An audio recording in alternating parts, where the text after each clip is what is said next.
अस्सलामुअलैकुम वरहमतुल्लाहि वबरकातुह।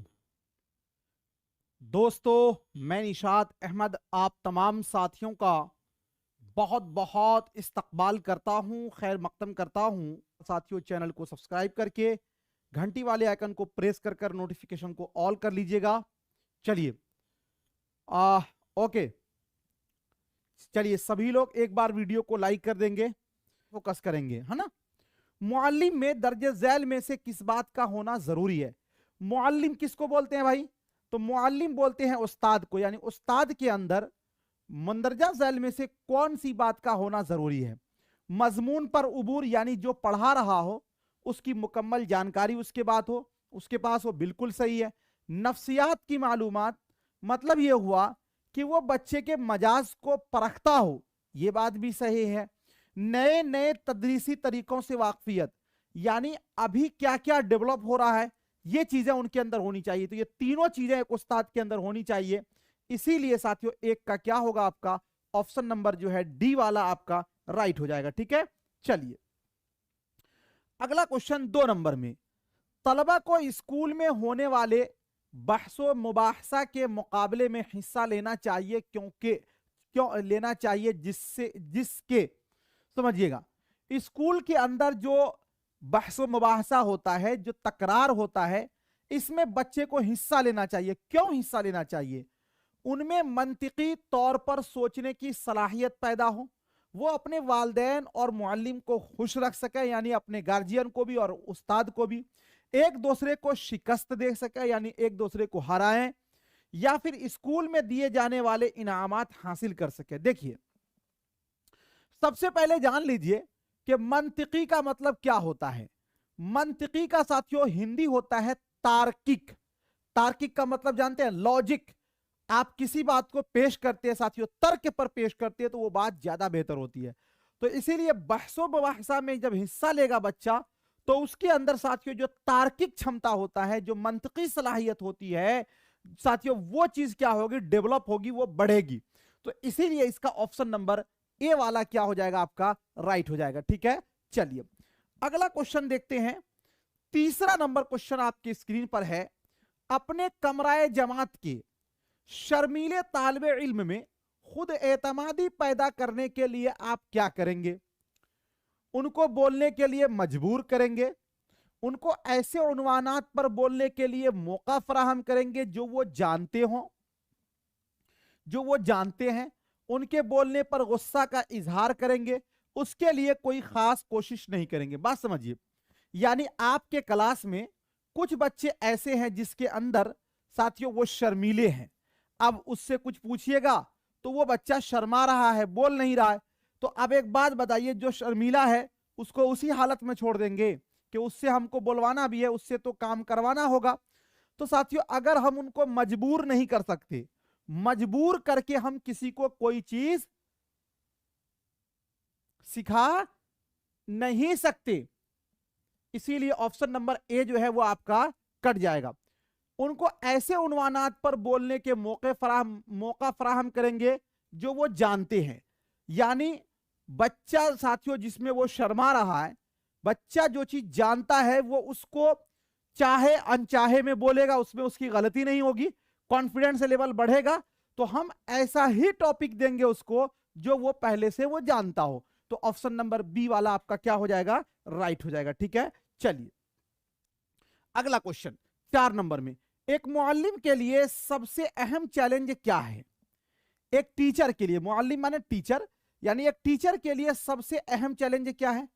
कमरे जमात में नज्म जब्त कायम रखना, यानी कमरे जमात का माहौल को बरकरार रखना, तलबा से घर का काम कराना, या फिर तदरीसो इक्तिसाब के अमल को दिलचस्प बनाना, इम्तिहान पर पर्चा तैयार करना। देखिए, आपको लगेगा कि एक टीचर के लिए सबसे जरूरी है कि इम्तिहान पर पर्चा तैयार करना या तलबा से घर का काम कराना, तो बी और डी तो बिल्कुल निगेटिव वर्ड है, यहां तो हो ही नहीं सकता। आप साथियों किसके साथ चलेंगे? तो ए या सी के साथ आप चल सकते हैं।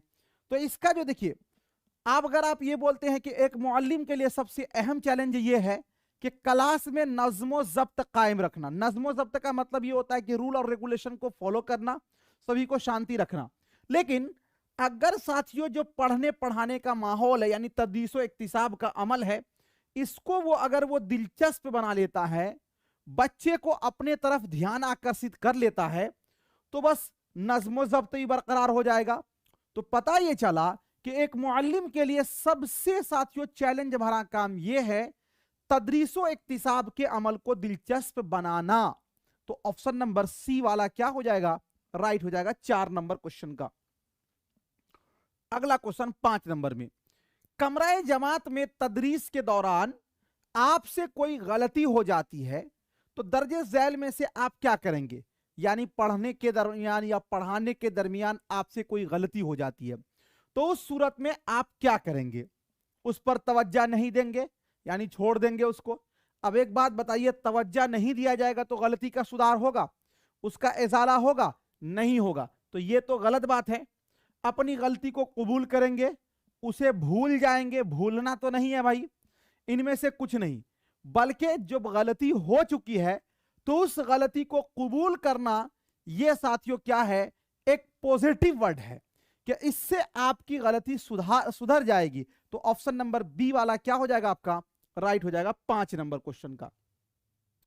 एक मुअल्लिम के लिए सबसे अहम काम क्या है, सबसे अहम है तालिबे इल्म है, मजमून है, माहौल है, समाज है। एक मुअल्लिम के लिए सबसे अहम क्या होगा। अब ये वाला क्वेश्चन देखिए, इस टाइप का 3 क्वेश्चन आज पूछा गया। एक मुअल्लिम के लिए सबसे अहम चैलेंज क्या है, अकॉर्डिंग टू ऑप्शन ही आपको आंसर देना है। एक मुअल्लिम के लिए यानी एक टीचर के लिए सबसे अहम क्या है, आप कहिएगा मजमून, मजमून से भी ज्यादा जरूरी क्या है, माहौल है। आप कहेंगे समाज यानी परिवेश, ये भी साथियों इससे ज्यादा जरूरी माहौल और ताल। देखिए चूंकि अभी जो तालीम हो रही है वो साथियों तालीम क्या हो रही है, तिफले मरकूज, क्या हो रही है, तिफले मरकूज। तिफले मरकूज मीन से हो गया कि अभी जो तालीम हो रही है वो कैसी तालीम है साथियों, तो बाल केंद्रित तालीम है, यानी पूरे केंद्र में कौन है, बच्चे हैं। तो अगर मान लीजिए माहौल को तालिबे इल्म ही नहीं हो, माहौल कैसे बनेगा भाई। तो एक मुअल्लिम के लिए सबसे अहम क्या है, तालिबे इल्म है। पहले तालिबे इल्म है। अरे मेरे कहने से आप सी थोड़ी दीजिएगा, आप अपने दिमाग से भी काम लीजिएगा ना। एक मुअल्लिम के लिए साथियों सबसे जरूरी है स्टूडेंट। जब स्टूडेंट होंगे तभी ना माहौल बनेगा, और जब स्टूडेंट होगा तभी ना किताब रहेगा, जब स्टूडेंट होगा तभी ना निसाब होगा, जब स्टूडेंट होगा तभी ना रूल और रेगुलेशन होगा। तो इसीलिए एक मुअल्लिम के लिए सबसे अहम क्या है साथियों, तालिबे इल्म है। ऑप्शन नंबर जो है ए वाला आपका राइट हो जाएगा 6 नंबर क्वेश्चन का। ठीक है, अगला क्वेश्चन 7 नंबर में है, एक मुअल्लिम को बसरी व समई मुआविन अशिया का इस्तेमाल क्यों करना चाहिए। बसरी व समई का मतलब यह हुआ, बसर का मतलब होता है देखना, यानी साथियों दृश्य सहायक सामग्री। समई का मतलब होता है साथियों सुनना, यानी श्रव्य सहायक सामग्री। यानी एक टीचर को जो टीएलएम है, टीएलएम कितने होते हैं, 3 होता है, टीचिंग लर्निंग मटेरियल, है ना। इसमें मैंने बताया था कि एक होता है समई मवाद, दूसरा होता है बसरी, तीसरा होता है समई व बसरी। तो वही कह रहा है कि एक टीचर को बसरी व समई मुआविन अशिया का इस्तेमाल क्यों करना चाहिए। सबक को दिलचस्प बनाने के लिए, बच्चों का ध्यान मरकूज करने के लिए, सबक को मुअस्सिर बनाने के लिए, या इनमें से सभी। चलिए 7 नंबर क्वेश्चन का क्या होगा, देखिए एक टीचर साथियों जब टीएलएम का प्रयोग करता है तो इससे सबक दिलचस्प बन ही जाता है और बच्चे का ध्यान तो आकर्षित होता ही है, और जब ये दोनों चीजें होंगे तो सबक साथियों मुअस्सिर और जाजिब हो ही जाएगा। तो ऑप्शन नंबर ये तीनों जो है वो राइट है, इसीलिए 7 का क्या होगा आपका, ऑप्शन नंबर डी वाला जो है वो आपका राइट हो जाएगा। ठीक है, अगला क्वेश्चन 9 नंबर में, कानून हक़ इत्फाल बराए मुफ्त लाजमी तालीम। कानून हक़ इत्फाल बराए मुफ्त लाजमी तालीम, आपने सुना होगा शिक्षा का अधिकार अधिनियम 2009 के नाम से इसको जाना जाता है, जिसको साथियों हम लोग बोलते हैं RTE act 2009, right to education act 2009 जे। तो कानून हक़ इत्फाल बराए मुफ्त लाजमी तालीम के कानून को हिंदुस्तान में कब नाफिज किया गया जे, 21 अप्रैल 2010 को, 21 दिसंबर 2015 को, 1 अक्टूबर 2015 को और 4 अक्टूबर 2011 को। ये साथियों राइट टू एजुकेशन एक्ट यानी शिक्षा का अधिकार अधिनियम क्या है, इसमें जो साथियों बात की गई है कि 6 वर्ष से लेकर 14 वर्ष के बच्चों को हमें क्या करना है, मुफ्त तालीम देनी है। अब मुफ्त तालीम देने में साथियों इसमें बताया गया है कि हर 2 किलोमीटर पे क्या होगा, एक स्कूल होगा, फ्री तालीम होगा, ट्यूशन फी ये होगा, माफ होगा, इसी में साथियों उसको ड्रेस दिया जाएगा, खाना दिया जाएगा, ये सारी चीजें इसी के अंदर जिक्र की गई है और ये उसका एक बच्चे का अधिकार है। अगर उसको ये नहीं दिया जा रहा तो वो साथियों लड़के लेगा। तो ये जो साथियों कानून हक इत्फाल बराए मुफ्त लाजमी तालीम 2009 यानी राइट टू एजुकेशन एक्ट 2009, शिक्षा का अधिकार अधिनियम 2009, ये 2009 में साथियों संसद से पारित हुआ था, लेकिन 1 अप्रैल 2010 को ये क्या हुआ, लागू हुआ यानी नाफिज हुआ। ऑप्शन नंबर ए वाला आपका राइट हो जाएगा। अगला क्वेश्चन है 9 नंबर में, इब्तदाई तालीम मादरी जबान में इसलिए होना चाहिए क्योंकि, मतलब समझ रहे हैं आप, इब्तदाई तालीम का मतलब हुआ कि प्राथमिक शिक्षा, क्या हुआ, प्राथमिक शिक्षा जो है वो मादरी जबान में, मादरी जबान में इनसे हो गया कि मातृभाषा में होनी चाहिए। तो मातृभाषा में जब प्राथमिक तालीम होगी, शिक्षा होगा, तो उससे क्या होगा, मादरे वतन की इज्जत में इजाफा होगा, यानी जिस देश में रह रहा उसकी इज्जत में इजाफा, पढ़ाने में आसानी होगी। अब देखिए पढ़ाने में आसानी होगी तो पढ़ाएगा कौन, उस्ताद। और आपको पता है कि तालीम जो अभी है वो क्या है, तिफले मरकूज है, यानी बच्चे का ध्यान करना। तो उस्ताद को पढ़ाने में आसानी से इसमें कोई मतलब नहीं है, ये वाला आपका निगेटिव होगा। मजमून को समझने में सहूलत होती है, मादरी जबान बेहतर तौर पर सीखी जा सकती है। चलिए 9 नंबर, एक बात ये बताइए कि साथियों हमने आपको बताया कि मादरी जबान को सीखा नहीं जाता, ये इक्तिसाब किया जाता है, यानी ये जो होता है अर्जन होता है, ये बगैर सोचे समझे ये सीख लिया जाता है, ये घरेलू माहौल में। तो ये वाला भी आपका कट जाएगा। अब देखिए मादरी तालीम जी, मादरी तालीम, इब्तदाई तालीम मादरी जबान में इसलिए होना चाहिए क्योंकि साथियों इसको मजमून को समझने में क्या होगा, सहूलत होगा। तो मजमून को कौन समझेगा, बच्चा समझेगा ना। तो चूंकि तालीम जो है वो तिफले मरकूज है, इसीलिए ये वाला जो ऑप्शन है वो आपका राइट हो जाएगा। दोस्तों एक बार वीडियो को आप लोग लाइक कर देंगे, जरूर लाइक कर लीजिएगा, ठीक है ना जी। अब आपका जो है ना सैटरडे से कंटिन्यू जो है वो एप्लीकेशन पे, चूंकि आज ये 13वां क्लास है, ये 2 क्लास मैंने इधर यूट्यूब पर दिया था आपको, 11 क्लास साथियों थ्योरी वाला जो है वो एप्लीकेशन पे है। तो एप्लीकेशन पे आपके कंटिन्यू क्लास चलेंगे, है ना। इसका ऑप्शन नंबर सी वाला जो है वो राइट हो जाएगा। 10 नंबर क्वेश्चन साथियों, 10 नंबर में कहा जा रहा है मुअस्सिर दरसो तदरीस के लिए बहुत ही जरूरी है। क्या जरूरी है, मतलब अच्छे दरसो तदरीस के लिए बहुत जरूरी क्या, कुतुब खाने का ज्यादा से ज्यादा इस्तेमाल, तलबा को ज्यादा से ज्यादा मवाद फराहम करना, मुनासिब अशियाए तदरीस के जरिया तसव्वुरात को वाज़ेह करना, तख्ते सियाह का ज्यादा से ज्यादा इस्तेमाल करना मुअस्सिर दरसो तदरीस के लिए जरूरी है। मुअस्सिर दरसो तदरीस के लिए जरूरी है। क्या जरूरी है भाई, तो देखिए अगर हम ये कहते हैं साथियों कि कुतुब खाना, आप मान लीजिए कि 1000 क्या 5000 कुतुब खाना खुल जाए, इससे साथियों मुअस्सिर दरसो तदरीस नहीं हो सकता जी। अच्छा देखिए तलबा को ज्यादा से ज्यादा मवाद, अरे भाई आपके पास कितनों मटेरियल हो, 10,000 बुक हो, इससे मुअस्सिर दरसो तदरीस नहीं हो सकता।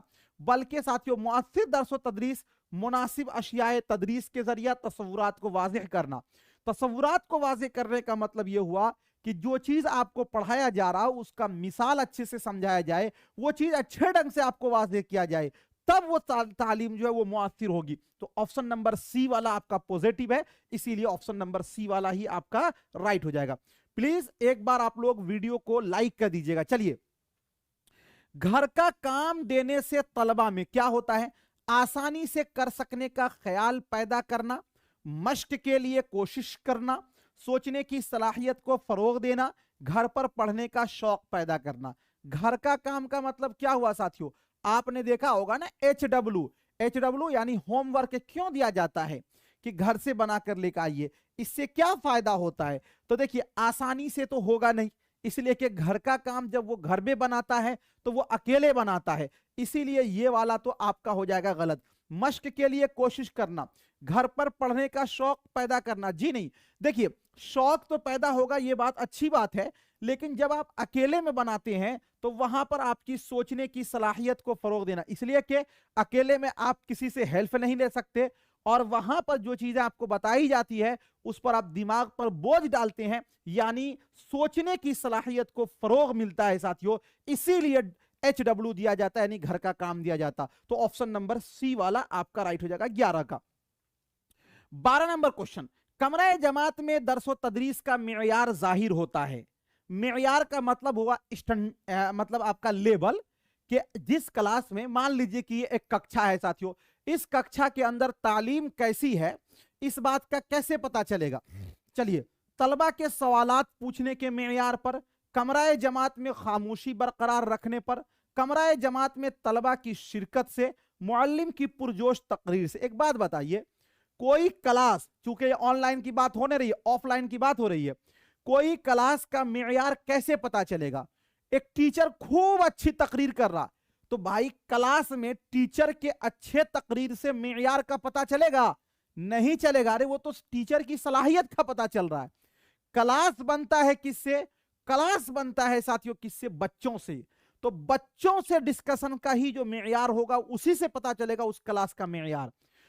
कमरा जमात में तलबा की शिरकत, एक जमात में साथियों बहुत सारे बच्चे शामिल हैं, उससे उस क्लास का मेयार पता नहीं चलेगा।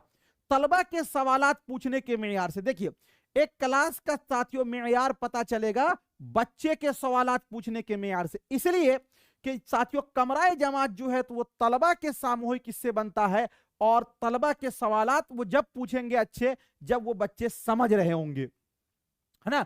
तो ये ऑप्शन नंबर ए वाला आपका राइट हो जाएगा 12 नंबर क्वेश्चन का।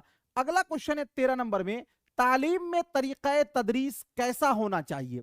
यानी जब आप शिक्षा दे रहे हैं तो उस वक्त जो आपका तरीका तदरीस है, यानी जो आपके पढ़ाने का जो मेथड है वो कैसा होना चाहिए? किताबी मरकूज, यानी किताब से हट के बाहर कुछ भी मिसाल ना दिया जाए। किताबी मरकूज का मतलब किताब को पढ़ा दिया अब बस चले गए। अच्छा, इससे कितनी बात आप समझेंगे? तिफले मरकूज, समाज मरकूज और हयात मरकूज। तो हम सभी को पता है अभी जो तालीम है वो तिफले मरकूज है। ये साथियों ऑप्शन नंबर बी वाला आपका राइट हो जाएगा 13 नंबर क्वेश्चन का। ठीक है, अगला क्वेश्चन देखते हैं 14 नंबर में, तदरीस की कामयाबी का इन्हिसार किस पर होता है? इन्हिसार का मतलब ये होता है कि तालीम अच्छी हो रही है या खराब हो रही है, ये किस पर साथियों बहस का मतलब ये मुनहसिर है, किस पर ये टिका हुआ? बच्चों की तैयारी पर, मुअल्लिम की तैयारी पर, इंतजामिया की तैयारी पर, सदर मुदर्रिस की तैयारी पर। एक बात बताइए, तदरीस की कामयाबी किस पर टिकी हुई है? क्वेश्चन ये देखिए, छोटे छोटे सवालात जरूर हैं लेकिन साथियों क्वेश्चन बहुत अच्छे हैं। आप एक बात बताइए, यहां पर आप कहिएगा कि बच्चों की तैयारी पर, अरे सारे बच्चे दिन रात पढ़ें, उसको कोई टीचर नहीं हो पढ़ाने वाला, तो वो तदरीस की कामयाबी हो जाएगी? तदरीस साथियों यानी शिक्षण वो उस्ताद से है। उस्ताद जैसा कॉन्फिडेंस लेवल लाएगा, उस्ताद जितनी मेहनत करेगा, उस्ताद जैसी तैयारी करेगा, इस पर ही बच्चे तैयार होंगे। इसलिए कि बच्चे तो नौसिखे हैं, बच्चे तो कुछ नहीं जानते, बच्चे तो सच्चे हैं। तो साथियों तदरीस की कामयाबी का इन्हिसार किस पर होता है? मुअल्लिम की तैयारी पर। जब एक टीचर उसकी तैयारी अच्छी होती है तो वो बच्चे को अच्छे ढंग से पढ़ाते हैं, उसकी तैयारी अच्छी नहीं है तो बच्चे को अच्छे से नहीं पढ़ाएंगे। तो गोया कि तालीम कामयाब है या नहीं है ये साथियों एक टीचर पर ही निर्भर करता है। इसलिए कि उस पूरे साथियों इसमें इंजन समझिए टीचर ही है, अगर इंजन खराब है तो पूरी गाड़ी खराब है। तो ऑप्शन नंबर आपका सी बी वाला क्या हो जाएगा? राइट हो जाएगा। ठीक है, चलिए अगला क्वेश्चन 15 नंबर में है, एक मुअल्लिम के तरीक़े तदरीस की कामयाबी को किस तरह पहचाना जा सकता है? मतलब एक टीचर अच्छा पढ़ा रहा है, मुअल्लिम माने टीचर, एक टीचर अच्छा पढ़ा रहा है या खराब पढ़ा रहा है, हम उसको कैसे नाप सकते हैं, कैसे पहचान सकते हैं? तलबा की कामयाबी से, बच्चे बहुत कामयाब हो रहे हैं, मुअल्लिम की कामयाबी से, यानी वो टीचर जो है ना खूब जी एग्जाम पास कर रहा है, दौरान तदरीस तलबा की दिलचस्पी से, ऊपर दिए गए सभी से। 15 नंबर क्वेश्चन का क्या होगा राइट आंसर? एक बात बताइए साथियों, एक मुअल्लिम के तरीके तदरीस, मुअल्लिम की कामयाबी इससे हम नहीं पहचान सकते, बल्कि हम उसके तरीके तदरीस को कैसे पहचान सकते हैं कि दौरान तदरीस यानी पढ़ाने के दरमियान बच्चे उनके पढ़ाने से कितने संतुष्ट हैं, कितने उससे साथियों वो दिलचस्पी ले रहे हैं, इस बात पर निर्भर करता है। तो ऑप्शन नंबर सी वाला आपका राइट हो जाएगा। प्लीज भाई साहब एक बार आप लोग वीडियो को लाइक कर दें, सभी लोग, लाइक बहुत कम है, लाइक बहुत कम है, और चैनल को सब्सक्राइब भी कर लीजिएगा, ठीक है। चलिए अगला क्वेश्चन है, किसने कहा सभी बच्चों को सीखने की सलाहियत होती है? फ्राबेल ने, मॉन्टेसरी ने, और रूसो ने, और जॉन डी वी ने। चलिए किसने कहा सभी बच्चों में सीखने की सलाहियत होती है? किसने कहा सभी बच्चों में सीखने की सलाहियत होती है? तो ये साथियों मारिया मॉन्टेसरी ने कहा। एक तो वो कहा था कि साथियों नॉम चॉम्स्की, किसने? नॉम चॉम्स्की ने कहा था कि हर बच्चे के अंदर सीखने की सलाहियत वो लेकर पैदा होता है, यानी सीखने की जो सलाहियत होती है वो क्या होती है साथियों? पैदाइशी होती है। ये बात किसने कही थी? नॉम चॉम्स्की ने। लेकिन ये भी है कि किसने कहा कि बच्चों में सीखने की सलाहियत होती है? तो मारिया मॉन्टेसरी। मारिया मॉन्टेसरी एक विधि भी है जिसके द्वारा पढ़ाया जाता है ना। चलिए अगला ये साथियों है, स्कूल की तालीम को क्या नाम दिया जाता है? स्कूल की तालीम को क्या नाम दिया जाता है? रस्मी तालीम, गैर रस्मी तालीम, तालीम बालिगा, इनमें से कोई नहीं। यानी देखिए हम लोग जो तालीम हासिल करते हैं वो साथियों दो मेथड से करते हैं। एक हमारा जो है वो आपका है गैर रस्मी तालीम, गैर रस्मी तालीम, और दूसरा साथियों आपका है रस्मी तालीम। देखिए गैर रस्मी तालीम ये साथियों कहां पर होता है? तो ये आपके घरेलू माहौल में होता है। इसमें आप बगैर सोचे समझे साथियों सीखते हैं। गैर रस्मी तालीम में क्या होता है? हम मादरी जबान को सीखते हैं, यानी अपनी मातृभाषा को। लेकिन रस्मी तालीम में साथियों किसकी जरूरत पड़ती है? तो इसमें उस्ताद की जरूरत पड़ती है। रस्मी तालीम जो है ये कहां होता है? स्कूल में होगा, मस्जिद में होगा, मंदिर में होगा, है ना, मकतब में होगा, यहां पर रस्मी तालीम होगी। यानी रस्मी तालीम वो तालीम जिसमें हम एक मानक भाषा को यानी मेयारी जबान को सीखते हैं। तो स्कूल की तालीम को क्या नाम देंगे साथियों? तो रस्मी तालीम देंगे। क्या देंगे? रस्मी तालीम देंगे। ऑप्शन नंबर ए वाला जो है वो आपका राइट हो जाएगा। अगला क्वेश्चन है 18 नंबर में, इब्तिदाई खानदगी से क्या मुराद है? खानदगी का मतलब ये होता है साथियों पढ़ना, और इब्तिदाई का मतलब शुरुआत, यानी इस पूरे का हो गया इब्तिदाई साथियों पठन से क्या मुराद है? बच्चे के पढ़ने और लिखने में होने वाली पेशरफ्त की इब्तिदाई मरहले, नए खानदा के पढ़ने और लिखने में होने वाली पेशरफ्त की इब्तिदाई मरहले, पहली नस्ल के पढ़ने और लिखने में पैदा होने वाली पेशरफ्त के इब्तिदाई मरहले, बालिगों के पढ़ने और लिखने में पेश होने वाली रफ्त के इब्तिदाई मरहले। चलिए इब्तिदाई खानदगी से क्या मुराद है? देखिए बालिगों का मतलब होता है साथियों नौजवान, है ना, जैसे अभी आप लोग हैं, तो ये तो नहीं होगा इब्तिदाई में।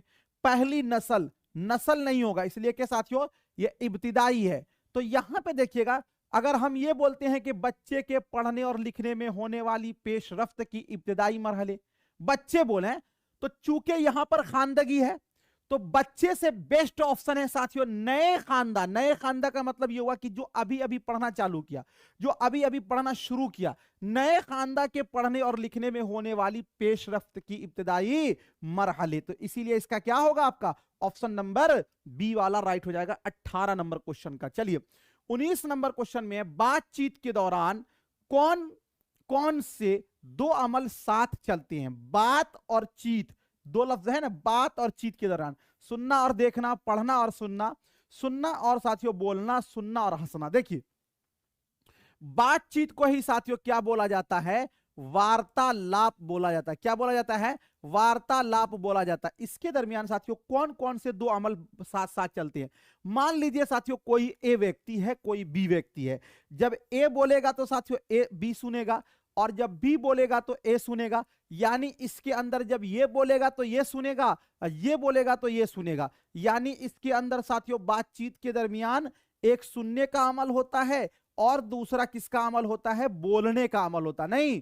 तो अब देखिए साथियों पढ़ना नहीं होगा इसके अंदर, है ना, हंसना नहीं होगा इसके अंदर, बोलना सुनना, सुनना और देखना, देखना नहीं होगा, सुनना और बोलना हो जाएगा। ऑप्शन नंबर जो है सी वाला आपका राइट हो जाएगा। बातचीत के दरमियान सुनना और बोलना साथियों चलता है, जिसको हम लोग इब्तिदाई मरहला भी कहते हैं।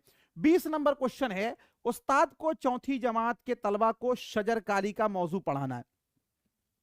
शजरकारी का मतलब यह हुआ कि पेड़ लगाना, दरख्त लगाओ, एक मुहिम चलता है ना। तो उस्ताद को चौथी जमात के तलबा को शजरकारी का मौजू पढ़ाना है। इसके पढ़ाने का सबसे बेहतरीन तरीका क्या है? मान लीजिए कोई भी टॉपिक आपको पढ़ाना होता है, तो उस टॉपिक को पढ़ाने का सबसे बेहतरीन तरीका क्या है? तलबा से उस मौजू पर अपने तजर्बात की रोशनी में बात करने के लिए कहें। यानी बच्चे से यह कहा जाए कि इस मौजू के बारे में आप क्या जानते हो, इसके बारे में थोड़ी सी बात हमको आप बताओ। तलबा को शजरकारी मुहिम पर एक पैराग्राफ लिखते हुए होमवर्क दें। यानी हम शजरकारी पढ़ाने चले तो बच्चे को हम एक होमवर्क ही दे दें। तलबा से उस मौजू पर मवाद जमा करने के लिए कहें। मुख्तलिफ तस्वीरों वाले फ्लश कार्ड इस्तेमाल करें। तो देखिए, उस्ताद को चौथी जमात को तलबा को शजरकारी, जब भी आप साथियों कोई मौजू पर पढ़ाते हैं, जब भी आप किसी टॉपिक पर पढ़ाते हैं, तो साथियों सबसे ज्यादा जरूरी ये होता है कि बच्चे को जो साबका मालूमात है, क्या है? साबका मालूमात है, इसी पर साथियों बच्चे को हम क्या करें कि पहले उनके तजर्बात को हम शामिल करें कि इसके बारे में आप क्या जानते हो। तो सबसे पहला जो ऑप्शन है कि तलबा से उस मौजू पर अपने तजर्बात, चूंकि जब बच्चे का फीडबैक लेंगे तो बहुत सारे बच्चे साथियों उससे जुड़ जाएंगे कि शजरकारी बहुत सारे जानेंगे, तो अपने तजर्बात की रोशनी में बात करने के लिए कहें। ये वाला बिल्कुल सही है, ऑप्शन नंबर ए वाला आपका राइट हो जाएगा। क्लियर? चलिए, अगर कोई लड़की, जी ध्यान दीजिएगा, 21 नंबर क्वेश्चन, अगर कोई लड़की हिंदी जबान की तालिबा है, किस जबान की तालिबा है? हिंदी की है, और वो आपकी जबान सीखने आती है। मान लीजिए कि आपकी जबान उर्दू वो सीखने आती है, और आपकी जबान सीखते वक्त गलती करती है, तो आप मुअल्लिम की हैसियत से कौन सा तरीका सही मानते हैं? यानी एक हिंदी जबान की लड़की है, वो उर्दू हो, पर्सियन हो, फारसी हो, जी संस्कृत हो, जो भी सीखने आए, उसमें वो गलती कर रही, तो फिर आपका कौन सा तरीका व्यवहार उसके साथ होना चाहिए? उसे उसकी गलती करने को बार बार याद दिलाना चाहिए कि अरे तुमने ये गलती किया है, तुमने ये गलती किया। तो एक बात बताइए, बार बार गलती को याद दिलाना ये साइकोलॉजिकल ढंग से सही नहीं है, तो ये वाला आपका साथियों क्या हो जाएगा? गलत हो जाएगा। उसे जबान सीखने का ज्यादा से ज्यादा मौका देना चाहिए। अगर भाई वो बोलने में गलती कर रही है दूसरी जबान को, अगर हम उसको मौका देंगे, तो मौका से क्या होगा कि उसकी गलती का इजाला होगा, यानी उसकी गलती दूर होगी। तो बी वाला कुछ हद तक सही लग रहा है। उसे नई जबान सीखने के लिए कम से कम आधा घंटा मश्क करने का मशवरा देना। अरे टाइम फिक्स कर देंगे तो नहीं होगा, बल्कि हम ज्यादा से ज्यादा मौका देंगे। देखिए, नई जबान सीखने के दौरान उसकी मादरी जबान के इस्तेमाल का छूट नहीं देना चाहिए, बल्कि जी नहीं, नई जबान जब सीखेगा तो मादरी जबान का छूट देना चाहिए। यह बात भी गलत है, तो ये वही गलत हो जाएगा, सी वाला भी गलत हो जाएगा। तो यह है कि ज्यादा से ज्यादा मौका देना चाहिए। ऑप्शन नंबर बी वाला क्या हो जाएगा? राइट हो जाएगा। 21 का बी वाला ही राइट होगा। अगला क्वेश्चन देखते हैं साथियों, 22 नंबर में, हिंदुस्तानी बच्चों को सीखने की जरूरत है क्या? मादरी जबान, मादरी जबान और इलाकाई जबान, मादरी जबान और अंग्रेजी जबान, कोई तीन जबान। हिंदुस्तानी बच्चों को सीखने की जरूरत है, हिंदुस्तानी बच्चों को सीखने की जरूरत है। देखिए, अपने यहां जो साथियों तालीमी शिक्षा प्रणाली है, वो क्या किस फॉर्मूला पे काम करता है? से लिसानी फॉर्मूला पे। से लिसानी फॉर्मूला साथियों क्या है? यानी त्रिभाषीय शिक्षण सूत्र, मतलब इसके अंदर तीन भाषा हिंदुस्तानी बच्चों को सीखना। एक नंबर में साथियों क्या होता है? इसके अंदर मादरी जबान होता है, ठीक है ना, याद रखिएगा। दूसरे नंबर में साथियों क्या होता है? आपका इलाकाई जबान। क्या होता है? इलाकाई, या इसको बोल सकते हैं रियासती जबान। और तीसरे नंबर में साथियों आपका क्या होता है? मेयारी जबान, है ना जे। तो ये तीन भाषा साथियों यहां के बच्चों को सीखने की जरूरत है। ऑप्शन नंबर डी वाला आपका क्या हो जाएगा? राइट हो जाएगा। अगला क्वेश्चन है साथियों जे 23 नंबर में, जबान पढ़ाने के लिए समई व बसरी तरीकाए कार का इस्तेमाल किस लिए मुफीद है? यानी जो टीएलएम है, यानी जिसके अंदर साथियों समई व बसरी तरीका कार इस्तेमाल करते, ये किस लिए मुफीद है? दुरुस्त तलफ्फुज के लिए, सही तहरीर के लिए, दुरुस्त पढ़ना, और इनमें से कोई नहीं। समई व बसरी तरीका कार किस लिए मुफीद है जी? तो ध्यान दीजिएगा साथियों, इससे आपका क्या होता है? दुरुस्त तलफ्फुज होता है। ऑप्शन नंबर, चूंकि समई से सुनिएगा और बसरी से देखिएगा तो ऑप्शन नंबर ए वाला इसका 23 नंबर क्वेश्चन का जो है आपका राइट हो जाएगा। ठीक है, अगला क्वेश्चन है साथियों 24 नंबर क्वेश्चन आपके स्क्रीन पर। किसी की नकल न करके अपने उस्लूब में लिखना कहलाता है। मतलब देखिए, किसी के हूबहू चीज को नकल न करें, बल्कि उसकी बातों को हमने पढ़ा और उस्लूब में, अपने उस्लूब में लिख दिया। अपने उस्लूब का मतलब यह हुआ कि अपने अल्फाज में हमने उस चीजों को लिख दिया। तो ये क्या कहलाता है? सबसे लिखने का बेस्ट है। एग्जाम हॉल में आप जाते हैं, कहा जाता है कि जी जवाबात जो है अपने ही अल्फाज में लिखें। अपने ही अल्फाज में लिखने का मतलब यह नहीं होता कि आप अपने घर के अल्फाज में लिखें, मतलब वही चीज को, सारांश को आप अपने भाषा में लिखें। तो साथियों, किसी की नकल न करके अपने उस्लूब में लिखना कहलाता है अफसानवी होगा, मकालमा होगा, तख्लीकी होगा, खत होगा। अपने उस्लूब में लिखना ये क्रिएटिविटी है, यही साथियों तख्लीकी कहलाएगा। ऑप्शन नंबर सी वाला आपका राइट हो जाएगा 24 का। ये टोटल 24 साथियों पेडागोजी था। अब एक जो है ना आपका ये क्या बोलते हैं, पैराग्राफ है, और पैराग्राफ में नज्म है। तो देखते हैं इसको कैसे हल करते हैं। दर्जे झैल इक्तिबास को पढ़िए और दिए गए मुतबादिल में से सही मुतबादिल का इंतखाब कीजिए। यानी इसको पढ़ना है। तो पहले हम ऐसा करते हैं, उर्दू में जब भी पैराग्राफ आएगा पहले आप साथियों क्वेश्चन को पढ़ेंगे, उसके बाद पैराग्राफ पढ़िए। वो क्यों उदास बैठा था? रास्ता भूलने की वजह से, दाना न मिलने की वजह से, अंधेरा होने की वजह से, दोस्तों के बिछड़ने की वजह से। वो क्यों उदास बैठा था? उदास बैठा था, इसी यही पूछ रहा ना। तो देखिए यहां से, टहनी पर किसी शजर की तन्हा, बुलबुल था कोई उदास बैठा। समझिएगा जे क्या पूछा जा रहा है। टहनी पर किसी शजर, शजर माने दरख्त, टहनी पर किसी शजर की तन्हा, बुलबुल था कोई उदास बैठा। कहता था कि रात सर पर आई, उड़ने चुगने में दिन गुजारा। पहुंचू किस तरह आशियां तक, हर चीज पे छा गया अंधेरा। सुन के बुलबुल की आहोजारी, जुगनू कोई पास ही से बोला। हाजिर हूं मदद को जानो दिल से, कीड़ा हूं अगरचे मैं जरा सा। कीड़ा हूं अगरचे मैं जरा सा। क्या गम है जो रात है अंधेरी, मैं राह में रोशनी करूंगा। वो क्यों उदास था भाई? तो साथियों आप इस पूरे शरांश को पढ़ेंगे तो आपको देखिए यहां पर आपको मिलेगा कि वो क्यों उदास था। फिर से मैं एक बार देख पढ़ाता हूं आपको। टहनी पर किसी शजर की तन्हा, बुलबुल था कोई उदास बैठा। यानी एक पेड़ पर कोई बुलबुल था उदास बैठा। कहता था रात सर पे आई, यानी रात सर पे आ गई है।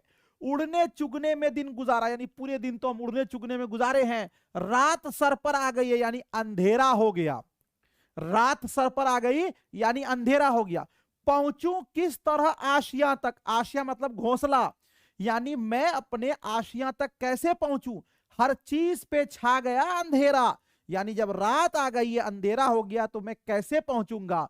सुन के बुलबुल की आहोजारी, यानी बुलबुल जो तड़प रहा था उसकी आहोजारी सुन के जुगनू कोई पास से बोला। बुझ बुझ बुझ बुझ नहीं करता है वही। तो ये जुगनू कोई पास से बोला, हाजिर हूं मदद को जानो दिल से, कीड़ा हूं अगरचे मैं जरा सा। क्या गम है जो रात है अंधेरी, मैं राह में रोशनी करूंगा। तो साथियों ध्यान दीजिएगा, ये जो है ना वो क्यों उदास बैठा था? रास्ता भूलने की वजह से, दाना न मिलने की वजह से, अंधेरा होने की वजह से। तो आपका हो जाएगा अंधेरा होने की वजह से। चलिए अब आगे देखिए, बुलबुल की बात सुनकर कौन आया। देखिए जब आपको पैराग्राफ से ऑप्शन न मिले, याद रखिएगा पैराग्राफ आमतौर पे टकराता नहीं है, लेकिन एक चीज ये याद रखिएगा, जब आपको पैराग्राफ से ऑप्शन न मिले तो याद रखिएगा साथियों, आप पैराग्राफ को 2 बार 3 बार आप पढ़ लीजिएगा, बहुत बेहतर ढंग से आप सही आंसर तक पहुंच पाइएगा। बुलबुल की बात सुनकर कौन आया? जुगनू आया, तोता आया, कौवा आया, कबूतर आया। जुगनू उसमें था, ऑप्शन नंबर सी ए वाला आपका राइट हो जाएगा। जुगनू ने बुलबुल की क्या मदद की? पेड़ पर रात बसर करने को कहा, उसको रास्ता बताया, अपनी रोशनी से रास्ता को रोशन किया, उदास उसको ढारस बना दी। उसको जे जुगनू ने क्या बोला गया है? जुगनू ने बुलबुल की क्या मदद की?